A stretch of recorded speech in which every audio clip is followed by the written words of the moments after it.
مطلب یہ ہے کہ ہمیں تھوڑا اور ہر یونٹ سے زیادہ اس میں محنت کرنے کی ضرورت ہے، ٹھیک ہے، کیونکہ ہمیں اس میں بہت ساری چیزوں پر فوکس کرنا ہے. ہمیں تالیفات کی پبلشنگ ڈیٹ پر بھی فوکس کرنا ہے. ہمیں ان کی جتنی مطلب تالیفات ہوتی ہے اور ان کی کیٹیگری کو بھی ہمیں بنا کر یاد کرنا ہے کہ اگر کوئی بھی ادیب یا کوئی بھی شاعر ہے، کوئی بھی قصہ قصیرہ والا بندہ ہے، وہ صرف قصہ قصیرہ لکھتا ہے یا روایہ لکھتا ہے یا کوئی اس کا مطلب دیوان ہے، کوئی شعری مجموعہ ہے، یہ ساری چیزیں آپ سے UGC پوچھتا ہے، تو ہمیں ان ساری چیزوں پر بھی فوکس کرنا ہے. تو آج کی یہ ہماری پہلی کلاس ہے. تو یونٹ 7 کو شروع کرنے سے پہلے کہیں جو ہمارے لیے بہت ضروری ہے، ٹھیک ہے، جو ہمارے لیے بہت ضروری ہے وہ یہ ہے کہ النہضۃ العربیہ بالعصر الحدیث، یعنی عرب کا ڈیولپمنٹ، عربک کا ڈیولپمنٹ یا عربک کی نشت ثانیہ یا جدید دور ماڈرن ایرا میں وہ کیسے ہوا، ٹھیک ہے. جیسے ہمیں معلوم ہے کہ ہمارا جو عباسی زمانہ ہے، ٹھیک ہے، اگر میں مطلب اس کو شروع کرنے سے پہلے اوور آل آپ لوگوں کو ایک ہسٹری بتا دوں یا تھوڑا اوور ویو بتا دوں جس سے آپ کو اور سمجھ میں آئے. جیسے ہمارا جو عباسی زمانہ ہے، عباسی زمانے کو ذہبی زمانہ شمار کیا جاتا ہے، ٹھیک ہے، اس کو العصر الذہبی بھی کہا جاتا ہے. ذہبی کیوں کہا جاتا ہے؟ وہ اس وجہ سے کہا جاتا ہے کیونکہ عباسی زمانے میں سارے علوم و فنون کے تراجم، سارے علوم و فنون کا ارتقاء، سارے علوم و فنون عباسی دور کے زمانے میں پائے گئے تھے، ٹھیک ہے. چاہے وہ آپ کا حرب سے ریلیٹڈ ہو، چاہے آپ کا طب سے ریلیٹڈ ہو، چاہے وہ آپ کا فلسفہ سے ریلیٹڈ ہو، چاہے فقہ ہو، اصول فقہ ہو، تفسیر وغیرہ، یہ ساری چیزیں آپ کی عباسی زمانے میں آ گئی تھی، ٹھیک ہے. اس وجہ سے عباسی زمانے کو العصر الذہبی زمانہ شمار کیا جاتا ہے. لیکن عباسی زمانے کے بعد جو ہمارا اس کے بعد فاطمیوں کی حکومت آتی ہے، پھر ترکیوں کی حکومت آتی ہے، پھر اس کے بعد جو عثمانیوں کی حکومت آتی ہے، تو عثمانیوں کی جو حکومت تھی، ٹھیک ہے، یہ لوگ ترک خاندان سے ریلیٹ کرتے تھے، تو ان کا پورا فوکس ہو گیا تو صرف ترکی لینگویج کو پروموٹ کرنے پر یا ترک ہی لوگوں کی دیکھ بھال کرنے پر، یعنی ان کا عربی پر فوکس نہیں تھا، ٹھیک ہے. عثمانیوں کی حکومت میں عربی پر فوکس نہیں تھا. اور دوسری بات یہ تھی کہ ان کی حکومت شروع میں اچھی تھی لیکن آخر میں ان کی حکومت اتنی گڑبڑ ہو گئی تھی کہ یہ مطلب سرکشی، ظلم و زیادتی مطلب دوسری کنٹریز وغیرہ پر ان لوگوں نے کرنا شروع کر دیا تھا. جیسے کہ مصر پر انہوں نے بہت زیادہ ظلم اٹھائے، یہاں تک کہ مصر کے لوگ بالکل مطلب پڑھے لکھے طبقے کی وجہ سے یہ لوگ ایک جہالت کی طرف بدو زندگی گزارنے پر مجبور ہو گئے تھے. ظاہر سی بات ہے جب کسی قوم میں کوئی رہبر، کوئی جاننے والا، کوئی مطلب مسیحیین جس کو بڑا ہم لوگ شمار کرتے ہیں، اگر کوئی نہیں ہوگا تو اس قوم کی جنریشن کا کیا حال ہوگا، ٹھیک ہے. تو اس طریقے سے مصر کے اندر کمزوری شروع ہو گئی تھی. تو اسی کمزوری کو دیکھتے ہوئے کس نے حملہ کیا؟ مصر پر فرنسیوں کا حملہ ہوا، جس کو نیپولیون بوناپرٹ بولتے ہیں، ٹھیک ہے. جیسے جو یہاں پر انگریزی میں بھی لکھا گیا اگر آپ دیکھیں، ناپولیون بوناپرٹ، ٹھیک ہے. تو ان کا جو حملہ 1798 میں ہوا، یہ بھی UGC آپ سے پوچھتا ہے، میچ دا کالم میں بھی آپ سے پوچھا جاتا ہے. میں آپ کو ایک اوور ویو بتا رہا ہوں. پھر اس کے بعد تقریباً یہ لوگ مصر پہ 3 سال رہے، ٹھیک ہے. پھر اس کے بعد ایک محمد علی بادشاہ نامی ایک شخص آتا ہے، جو کہ یہ لوگ البانیہ ایک کنٹریز ہے، ٹھیک ہے. محمد علی بادشاہ کی اگر اصل آپ دیکھیں تو البانیہ ایک کنٹریز ہے، وہ وہاں کے رہنے والے ہوتے ہیں، لیکن ان کی خاندان آ کر ترک کے اندر ڈھل جاتی ہے اور اسی کو اپنا وطن بنا لیتی ہے. تو مصر کی مجبوریوں کو دیکھتے ہوئے، ٹھیک ہے، یعنی مصر کے اوپر اتنا زیادہ ظلم و زیادتی ہو رہی تھی، ایک تو عثمانیوں کی طرف سے ہو رہا تھا، اور علوم و فنون کا جو ایک طریقے سے عروج ہوا تھا مصر کے اندر، اس کا زوال بالکل ہو گیا تھا. اور فرنسیوں نے اسی کا فائدہ اٹھا کر مصر پر آ کر حملہ کر دیا، اور مصر کے لوگوں کو مطلب جو کچھ چاہا، ظاہر سی بات ہے جب وہ حملہ کریں گے اور ان کو اپنا مطلب قیدی بنا دیں گے تو جو چاہیں گے وہ کروائیں گے. لیکن ان کے حملے سے مصر کے اندر کہیں نہ کہیں بیداری بھی ہوئی اور مصر کا بہت فائدہ بھی ہوا، ٹھیک ہے. تو محمد علی بادشاہ کے ذریعے ہوا. محمد علی بادشاہ لیڈر بن کے آتا ہے، مصر کے لوگوں کو ابھارتا ہے اور ان کے اندر مطلب ایک طریقے سے پڑھنے لکھنے کی صلاحیت کو ابھارتا اور دیگر ساری چیزیں کرتا ہے. ابھی وہ اس سلائڈ میں آپ کو بتاؤں گا کہ وہ کیا ہے، کیا کیا ہے، کیا نہیں کیا ہے. پھر اس کے بعد محمد علی بادشاہ یہ ایک اچھا کام کرتا ہے. پھر محمد علی بادشاہ کے خاندان میں ہی مصر پر حکومت چلتی ہے. محمد علی بادشاہ کے بعد 2 شخص آتے ہیں، ایک محمد علی بادشاہ کا پوتا ہوتا ہے جس کو ہم لوگ حفید بولتے ہیں عربی میں، ٹھیک ہے. پھر دوسرا کیا ہے کہ ایک محمد علی بادشاہ کا بیٹا ہوتا ہے. تو یہ دونوں لوگ اپنے والد کی طرح کام ان لوگوں نے نہیں کیا، بلکہ مصر کو ایک تباہی کے دہانے پر لے جا کر پھر سے کھڑا کر دیا. تو ان دونوں کے بعد پھر ایک اسماعیل بادشاہ آتے ہیں، اسماعیل بادشاہ کی حکومت آتی ہے. تو اسماعیل بادشاہ کے زمانے میں کیا ہوتا ہے کہ وہ بھی محمد علی بادشاہ کی طرح مصر کو پھر کر دیتے ہیں، ٹھیک ہے. اسماعیل بادشاہ کے بعد پھر اس کے بعد پھر انگریزوں کا حملہ مصر کے اوپر ہو جاتا ہے. یعنی مصر اگر آزاد ہوا، مصر کو جمہوریت مصر العربیہ کا جو لقب ملا ہے وہ بہت ہی مصیبتوں سے، بہت ہی ہلاکتوں سے، بہت ہی لڑائی کرنے کے بعد مصر اپنے آپ کو جا کر آزاد کروا پایا ہے، ٹھیک ہے.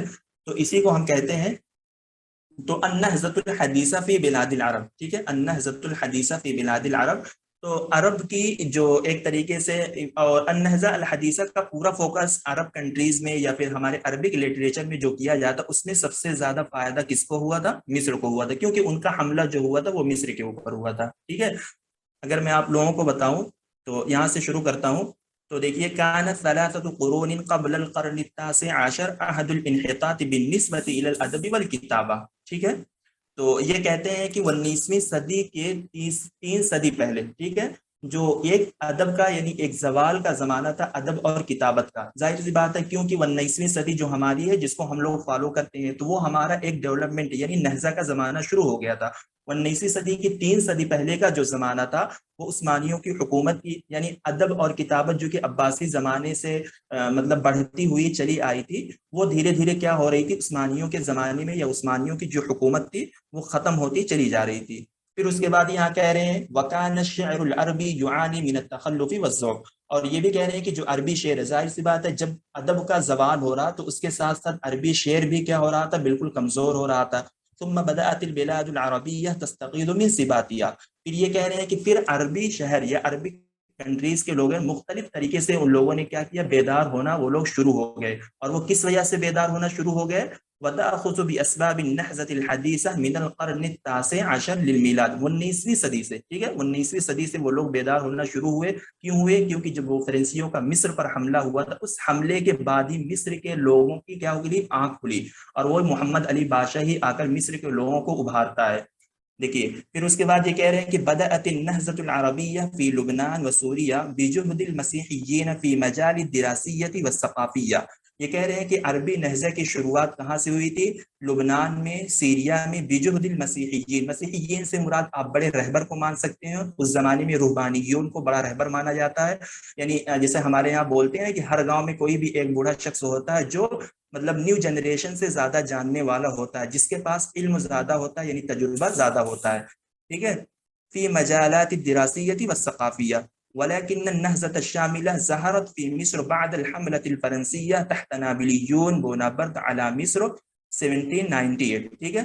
یہ کہہ رہے ہیں کہ لیکن نہضہ کا جو ظہور ہوا، یعنی ایک نئی طور پر عربی ادب کی جو ڈیولپمنٹ ہوئی، وہ مصر کے اندر ہوئی. کب ہوئی؟ بعد الحملة الفرنسية، اور وہ فرنسی حملہ کن کے لیڈر یعنی ان کی قیادت میں ہوا تھا؟ نیپالیون بونابرت کی قیادت میں 1798 میں مصر کے اوپر ہوا. پھر اس کے بعد کہہ رہے ہیں کہ هذه النهضة ترجع جذورها الى القاعدتين الاساسيتين. ان نہضہ کا مطلب مصر کے اوپر یا مطلب فائدہ کیا رہا، یعنی ان کی بنیاد کیا ہے؟ بنیاد میں وہ یہ بتا رہے ہیں کہ الاولى احیاء التراث العربی القدیم واعادة قراءته والافادة به، والثانیہ التاثر بالمناهج الادبیہ في الغرب والدراسات العلمیہ والاتجاہات الفلسفیہ والجمالیہ. پہلا کیا ہے کہ یعنی قدیم تراث جو تھی، عربی کی جو قدیم تراث تھی، یعنی ہم کہہ سکتے ہیں کہ عباسی زمانے کے جو دواوین تھے، عباسی زمانے کی جو کتابیں تھیں، چاہے وہ فلسفہ میں تھی، چاہے وہ شعر میں تھی، کسی بھی چیز میں تھی، اس کا دھیرے دھیرے زوال ہونا شروع ہو گیا تھا. لیکن جب فرنسیوں کا حملہ ہوا تو ان لوگوں نے آ کر مصر کے اندر کیا کیا تھا؟ مصر کے اندر کچھ اپنے فائدے کے لیے انہوں نے کام کیا، کچھ مطلب اپنے فائدے کے لیے یہ لوگ کام کر رہے تھے. ان کا فائدہ یہ تھا کہ انہوں نے مصر کے اندر آ کر 2 مدارس کا انعقاد کر دیا تھا. مصر کے اندر آ کر انہوں نے 2 مجلے کا قیام کر دیا. مصر کے اندر آ کر انہوں نے ایک مطبعہ بنا دیا. مصر کے اندر آ کر انہوں نے پبلک لائبریریاں بنا دی. تو جس سے مصر کے اندر اس ٹائم جہالت چل رہی تھی، لیکن مصر کے لوگ ان کو دیکھ رہے تھے، یعنی یورپی لوگ سے، جو فرانس کے لوگ آئے تھے، ان سے متاثر ہو رہے تھے کہ آخر یہ لوگ ہماری کنٹریز میں کیا کیا رہے ہیں. ٹھیک ہے. لیکن ان کو سمجھ نہیں آ رہا تھا. سمجھ دینے والا بندہ کون تھا؟ سمجھ دینے والا بندہ محمد علی بادشاہ تھا. پھر محمد علی بادشاہ نے کیا کیا؟ انہی لوگوں کے نقش قدم پر چل کر مصر کے اندر وہ بھی انعقاد کرتا ہے، مدارس بنواتا ہے، مجلے بنواتا ہے، مطبعہ بناتا ہے، یہ ساری چیزیں وہ بناتا ہے، جس سے پڑھنے لکھنے کا کام مصر کے اندر شروع ہو گیا. میری آواز کلیئر جا رہی؟ سمجھ میں آ رہا آپ لوگوں کو؟ آپ کی آواز بالکل کلیئر ہے، لیکن آپ بہت تیز تیز بولتے ہیں. اوکے ٹھیک ہے. چلیے، جہاں نہ سمجھ میں آئے تو آپ لوگ پوچھ سکتے ہیں. ٹھیک ہے، بتا سکتے ہیں. تو اگر میں دوسرا پوائنٹ ہمارا جو یہ ہے اسباب النہضۃ الحدیثہ، یہ کہہ رہے ہیں کہ النہضہ الحدیثہ کے اسباب کیا تھے. ٹھیک ہے. نہضہ سے مراد میں وہی کہہ رہا ہوں کہ آپ اگر اردو میں اس کا ترجمہ کریں گے تو آپ اس کی مطلب جدید مطلب نشأت ثانیہ، عرب کی ڈیولپمنٹ کی مطلب دوسری وجہ تسمیہ کس وجہ سے ہوئی تھی، اور وہ وجہ یہی ہے کہ بعد الحملۃ الفرنسیہ علی مصر. فرنسیوں کا جو حملہ مصر پر ہوا تھا اسی وجہ سے ہوئی تھی، ٹھیک ہے۔ تو دیکھیے یہاں پر یہ کہہ رہے ہیں کہ الحملۃ الفرنسیہ علی مصر اصبحت الحملۃ الفرنسیہ علی مصر سببا لیقظۃ مصر الی عالم جدید، یہ کہہ رہے ہیں کہ حملہ فرنسیہ ہوا مصر کے اوپر سببا لیقظۃ مصر، تو یہی مصر کی بیداری کا ایک سبب بنا الی عالم جدید، ایک نیو دنیا کی طرف۔ ظاہر سی بات ہے اگر ہمارے اندر جہالت ہے، ٹھیک ہے، اگر ہمارے گاؤں کے اندر جہالت، اگر کوئی انگریز ایک آ کر ہمارے سامنے تقریر کر دیتا ہے، کچھ بول دیتا ہے، ٹھیک ہے، اگر وہ ہمیں سمجھ میں نہیں آتا کہ وہ ہمیں کہہ کر کیا گیا، لیکن اگر ہمارے ہی اندر سے کوئی ایک پڑھا ہوا بندہ ہمارے درد کو سمجھے اور وہ آ کر ہمیں سمجھائے کہ آپ لوگ بیدار ہو جاؤ، آپ کو ایسا ایسا بول رہا، آپ کے اوپر یہ لوگ ایسا کرنا چاہ رہے ہیں، تو ظاہر سی بات ہے کوئی کتنا بھی مطلب کچھ بھی کن کے اوپر ظلم و ستم کیا جائے، لیکن وہ آج نہیں تو کل وہ بیدار ہوگا۔ اس لیے ایسے فرنسیوں کا حملہ تھا، یہ لوگ 1798 میں حملہ کیے تھے، اور یہ مصر کے اندر سے کب گئے تھے؟ 1801 میں گئے تھے، ٹھیک ہے، یعنی پورا تقریباً ان لوگوں نے 3 سال مصر کے اوپر ظلم و زیادتی کی، اور ظلم و زیادتی کرنے کا مطلب یہ تھا کہ یہ لوگ صرف اپنے فائدے کے لیے آئے تھے، کہ یعنی ہم یہاں انہوں نے کیا کیا تھا، مطلب یہ لوگ اپنے فائدے کے لیے آئے تھے کہ اگر ہم یہ ساری چیزیں یہاں پر قائم کر دیں گے، یعنی مدارس بنوا دیں گے، مجلہ یہ مکتبات، لائبریریاں وغیرہ یہ ساری چیزیں بنوا دیں گے تو ہمارا ہی بول بالا رہے گا، اور ہماری بھی کنٹریز کے لوگ آئیں گے اور یہ کنٹریز ہماری ہو جائے گی، یعنی عربک دنیا سے مصر کا نام ہی ختم ہو جائے گا کہ یہ مصر جو ہے یہ عربک کنٹریز تھی، ٹھیک ہے، یعنی لوگ اس کو یورپ میں شمار کرنے لگیں گے۔ لیکن پھر اس کے بعد کیا ہوتا ہے؟ قد انشا الفرنسیون فی مصر مراکز الابحاث والمراصد والمعامل ومجمعا علمیا لدراست احوال مصر، ٹھیک ہے، یہ کہیں نہ کہیں بہت ضروری ہے، یہ کیا ہے؟ لدراست احوال مصر، مصر کے احوال کے اسٹڈی کرنے کے لیے انہوں نے مصر کے اندر کیا کیا بنوایا تھا، ٹھیک ہے، مراکز الابحاث ریسرچ سینٹر، والمراصد رصد گاہیں، والمعامل یعنی انہوں نے کیا بنایا؟ معامل کو آپ کہہ سکتے ہیں کہ انڈسٹریز نہیں، معامل کو یہ لوگ وہ بولتے ہیں جو جس میں دوائی وغیرہ بنتی ہے نا، کارخانے، ہاں جی، فیکٹریز بالکل، ومجمع علمی لدراست احوال مصر، ٹھیک ہے، مصر کے احوال کے اسٹڈی کرنے کے لیے یہ ساری چیزوں کا انہوں نے انعقاد کیا۔ تو جو انعقاد کرنے کا ان کا مطلب یہ تھا، کچھ مصر کے احوال کو جاننے کے لیے، کچھ اپنے لوگوں کو بتانے کے لیے۔ دیکھیے پہلے اس زمانے میں جب ان کا حملہ ہوا تھا تو اس وقت تو ٹیکنالوجی کا اتنا دور نہیں تھا کہ ہم کال کر دیں گے یا واٹس ایپ کے ذریعے بتا دیں گے کہاں کیا ہو رہا ہے، کہاں کیا نہیں ہو رہا ہے۔ اس وجہ سے انہوں نے پوسٹ آفس کا بھی انعقاد کیا تھا، اس وجہ سے انہوں نے مجلے بھی بنوائے تھے، اس طریقے سے انہوں نے مطلب وہ مطبوعات بھی بنوائے تھے جس سے کتابیں وغیرہ پبلش کی جاتی ہیں۔ تو مجلہ انہوں نے اس وجہ سے انعقاد کیا تھا کہ اگر ہمیں مصر کے احوال کو اپنی کنٹریز میں بھیجنا یا بتانا ہے تو ہم اس مجلے کے ذریعے بتا سکتے ہیں، پبلش کر کے وہاں پر بھجوا سکتے ہیں ڈاک کے ذریعے، ٹھیک ہے۔ تو اب یہ کہیں نہ کہیں آپ لوگوں کے لیے یہ پوائنٹ والی چیز ہے۔ كذلك اقاموا في مصر المطبعة الاهليه ومكتبه عامه، تو UGC آپ سے یہ پوچھ چکا ہے کہ جو فرنسیوں کا حملہ ہوا تھا مصر پر، تو فرنسیوں نے مصر کے اندر کون سا مطبعہ بنوایا تھا؟ تو اس مطبعے کا نام ہے المطبعة الاهليه، ٹھیک ہے، یہ کہیں نہ کہیں آپ لوگوں کے لیے ضروری ہے، تھوڑا آپ لوگ توجہ دیں اس پر۔ المطبعة الاهليه یہ فرنسیوں نے مصر کے اوپر بنوایا تھا، ٹھیک ہے۔ دوسری بات یہ ہے وَأَصْدَرُوا صَحِيفَتَيْنِ فَرَنْسِيَّتَيْن، اور ان لوگوں نے 2 فرنسی صحیفہ بنایا تھا، ٹھیک ہے، اور یہ جو 2 صحیفہ 2 مجلہ بنا تھا یہ دونوں فرنسی لینگویج میں پبلش ہوتا تھا۔ پہلا کیا ہے؟ الاشعار المصری، جس کا نام کیا ہے؟ لا ڈیکیڈ ایجپٹنس، اور دوسرا ہے برید مصر، جس کو انگریزی میں کہا جاتا ہے لی کوریر ڈی آئی ایجپٹنس۔ تو آپ لوگوں کو اس دونوں مجلے کا نام یاد کرنا ہے، عربی والا بھی اور انگریزی والا بھی، ٹھیک ہے۔ آپ سے پوچھ سکتا ہے UGC آپ سے PYQs میں یہ والا مجلہ پوچھ چکا برید مصر کے بارے میں، اور کوشچن اس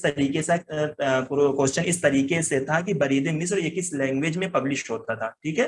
تو برید مصر جو مجلہ ہے یہ ہمارا فرنسی لینگویج میں پبلش ہوتا تھا، اور اس کو فرنسیوں ہی نے مصر کے اندر آ کر قائم کیا تھا۔ پھر اس کے بعد کہہ رہے ہیں کہ وَلَمْ يَكُنْ لَهُمَا أَثْرٌ فِي الشَّعْبِ الْمِصْرِ، اور کہہ رہے ہیں کہ ان دونوں مجلے کا مصری لوگوں کے اوپر کوئی اثر نہیں ہوا۔ اثر اس وجہ سے نہیں ہوا کیونکہ یہ فرنسی لینگویج میں تھا، اگر یہ عربک لینگویج میں ہوتا تو ظاہر سی بات ہے وہ لوگ بھی سمجھتے کہ ہاں یہ عربک کو پروموٹ کرنے کے لیے کچھ کیا جا رہا، لیکن یہ لوگ اپنی لینگویج کو پروموٹ کرنے کے لیے، اور مصر کے اندر بھی آئے تھے کہ ہم اپنی ہی لینگویج کو پروموٹ کریں گے، ٹھیک ہے، ہم عربک کو پروموٹ ابھی نہیں کریں گے۔ پھر بعد میں ان کے ذہن میں ایک ترکیب آئی 2 سال کے بعد، ومدرستین، اور انہوں نے 2 مدرسہ بنوایا، ومسرحا للتمثیل، اور یعنی ہم کہہ سکتے ایک تھیٹر بنوایا ایکٹنگ کے لیے، پلے کرنے کے لیے، جس کو ہم لوگ ڈرامہ بولتے ہیں، ونشروا باللغة العربیہ۔ پھر اس کے بعد جب انہوں نے اپنی لینگویج کو پروموٹ کرنا شروع کیا، پھر اس کے بعد یہ لوگ سوچے کہ ہم لوگ کیا کریں گے، اب ہم لوگ عربک لینگویج میں کام کریں گے تاکہ ہمارے جو کنٹریز کے لوگ ہیں ان کو عربک کے اندر بھی دھیرے دھیرے مہارت شروع ہو جائے۔ كما أقاموا معامل كيمياء ومراصد فلكية فنجحت هذه الوسائل في إيقاظ قلوب المصريين وتشويقهم إلى الحياة المدنية. تو اور یہاں یہ کہہ رہے ہیں کہ جیسا کہ فرنسیوں نے معامل کیمیا یعنی کیمسٹری کے انڈسٹریز بنوائی، وہ مراصد فلکیہ اور فلکی رصد گاہیں، فلکی یعنی جو مطلب ہم کہہ سکتے ہیں کہ جو آسمان وغیرہ پہ جاتے ہیں اس کی جو پڑھائی ہوتی ہے، یہ دیگر ساری چیزوں کا انعقاد فرنس لوگوں نے مصر کے اندر کیا۔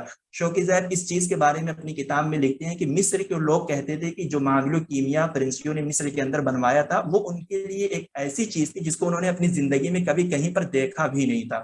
مطلب جہالت کا دور تھا، اگر کوئی آ جائے گا پڑھا لکھا شخص کوئی جاہل آدمی کے سامنے تو وہ کیسے سمجھے گا؟ تو ظاہر سی بات ہے بالکل چوکنا رہ جائے گا کہ آخر یہ لوگ کر کیا رہے ہیں، ٹھیک ہے۔ تو کہہ رہے ہیں کہ فنجحت هذه الوسائل، تو کہہ رہے ہیں کہ یہ سارے وسائل مصریوں کے دلوں کو بیدار کرنے میں اور ان کو شوق دلانے میں کامیاب ہوئے الى الحیات المدنیہ، ایک سول زندگی کی طرف، یعنی ایک شہری زندگی کی طرف، ٹھیک ہے۔ یعنی مصر کے لوگ بیدار ہوئے کس وجہ سے؟ الحملہ الفرنسیہ کی وجہ سے ہی مصر کے اندر بیداری ہوئی، اور بیداری کس وجہ سے ہوئی؟ صرف ان ساری چیزوں کو دیکھ کر، جو فرنسیوں نے مصر کے اندر المطبع الاہلیہ بنوایا، جو مجلے کا انعقاد کیا۔ تو آپ لوگوں کو یہ مطبعے کا نام ملتا ہے کتابوں میں، تو اس مطبعے کا نام آپ لوگوں کو یاد کرنا ہے۔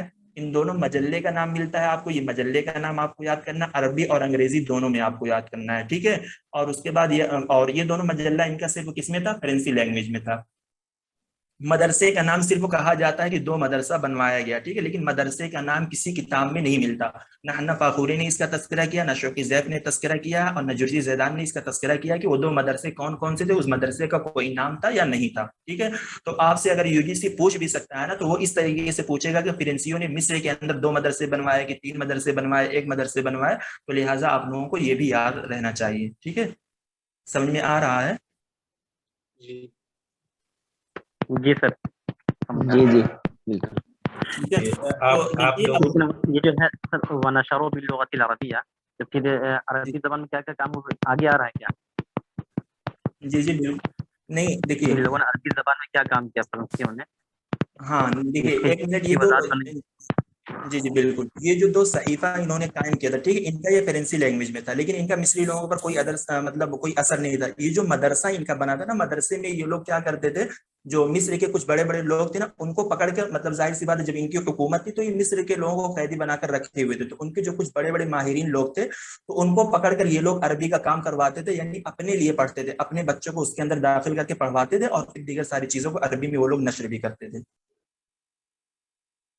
ٹھیک۔ جی صادق سر، بچوں سے یہ پوچھ لیجیے، بہت زیادہ تیز تو نہیں ہو رہا ہے کیونکہ بگنر بچے ہیں، سکتا سمجھنے میں تھوڑی سی مشکل آ رہی ہے، زیادہ اسپیڈ تو نہیں ہے، سبھی لوگوں کے لیے ایک اوور ویو بتا دیں آپ کو۔ اردو سب کو سمجھ میں آ رہی ہے؟ جی جی جی آ رہی ہے، آ رہی ہے۔ تھوڑی اسپیڈ تھوڑی کم کرنے سے اچھا ہوتا ہے۔ ہاں ٹھیک ہے ٹھیک ہے بالکل۔ جی سر، ایکچولی یہ والا پورشن تو کبھی پڑھی نہیں، مطلب جو لائف اسٹوری وغیرہ تھا وہ پڑھی تھی یہ اوکے تھوڑا تھوڑا اسپیڈ کم کر لیں صادق سر، تاکہ بچوں کو اچھے سے سمجھ میں آئے۔ لمبی ہو جائے گی تھوڑی کلاس، کوئی دقت نہیں، بچے یہاں پہ رہیں گے، ٹھیک ہے۔ بالکل، ابھی آج پہلی کلاس ہے تو انشاءاللہ لیول دھیرے دھیرے برقرار ہو جائے گا پڑھنے پڑھانے کا، ٹھیک ہے۔ تو میرا کہنے کا مطلب یہ تھا کہ ابھی جو ہم نے بتایا کہ یہ نہضہ کے اسباب یہی بنے تھے۔ جی کوئی کچھ بول رہا ہے، بولے۔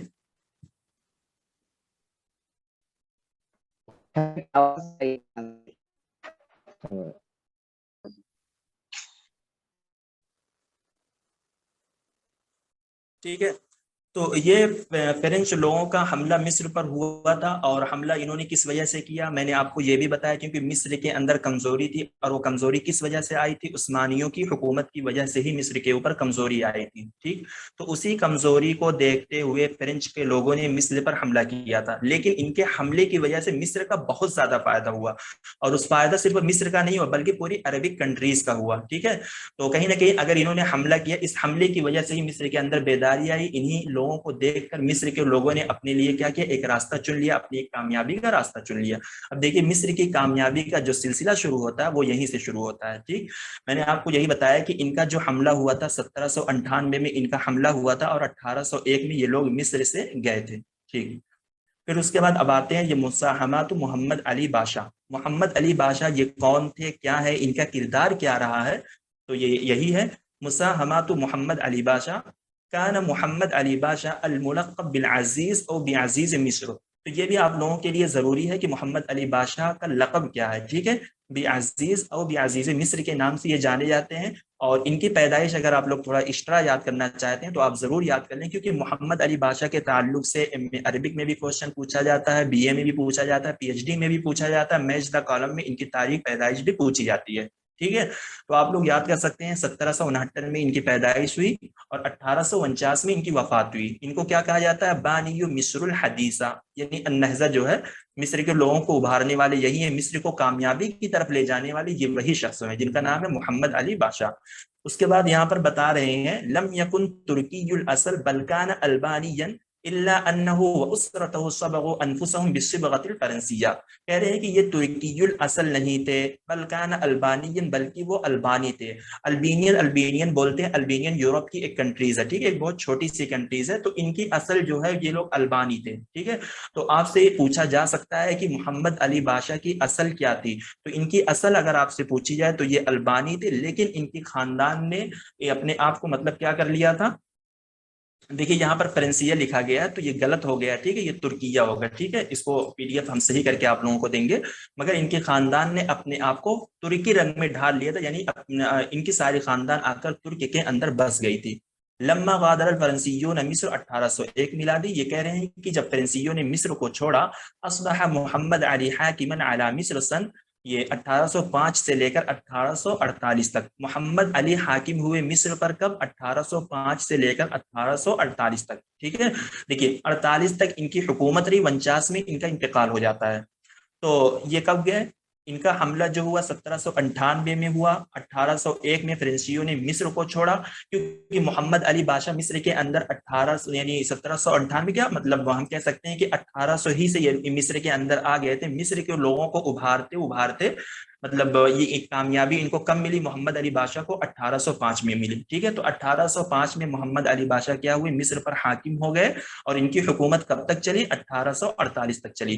تو یہ فترہ, یہ وقفہ حکومت کا آپ لوگوں کے لیے بہت ہی ضروری ہے آپ کے ایگزام کے پوائنٹ آف ویو سے, تو آپ لوگ ضرور اس کو مطلب نوٹ کریں, اس پر توجہ دیں. وحقق لمصر نہضۃ علمیۃ وثقافیۃ وزراعیۃ, اور انہوں نے کیا کیا, مصر کے لیے انہوں نے ایک علمی, ثقافی, زراعی, یعنی ہم کہہ سکتے ہیں کہ پڑھنے کے اعتبار سے, علم کے اعتبار سے, کلچر کے اعتبار سے, زراعیہ یعنی کاشتکاری کے اعتبار سے انہوں نے مصر کے لیے بہت ساری چیزوں کا کام کیا.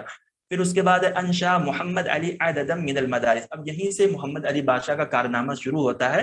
ایک تو مصر کے لوگوں کو انہوں نے ابھارا, ٹھیک ہے. ابھارا کس وجہ سے, کہ دیکھیے تمہاری کنٹریز میں آپ لوگوں کی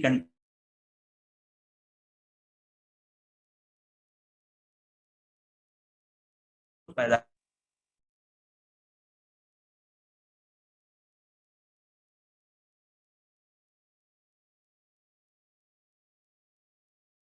تم لوگ خود لے جاؤ, اپنے اندر ایک بیداری لے کر آؤ اور مدارس کا انعقاد کرو, اپنے بچوں کو پڑھاؤ, خود پڑھو. جی سر بیچ میں آواز کٹ ہو گئی تھی آپ کی. جی سر بیچ میں آواز ڈسکنیکٹ ہو گئی تھی.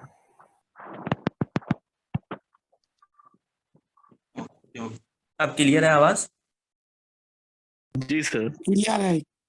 ہو سکتا ہے نا, مطلب تھوڑا بہت نیٹ ورک ایشوز ہو سکتا ہے, تھوڑا آج پہلا دن ہے, ایڈجسٹ کرنے کسی طریقے سے, انشاءاللہ کل سے دیکھتے ہیں, ٹھیک ہے. تو پھر اس کے بعد محمد علی بادشاہ آتا ہے مصر کے اوپر, تو یہ کیا کرتے ہیں, انشا محمد علی عددا من المدارس.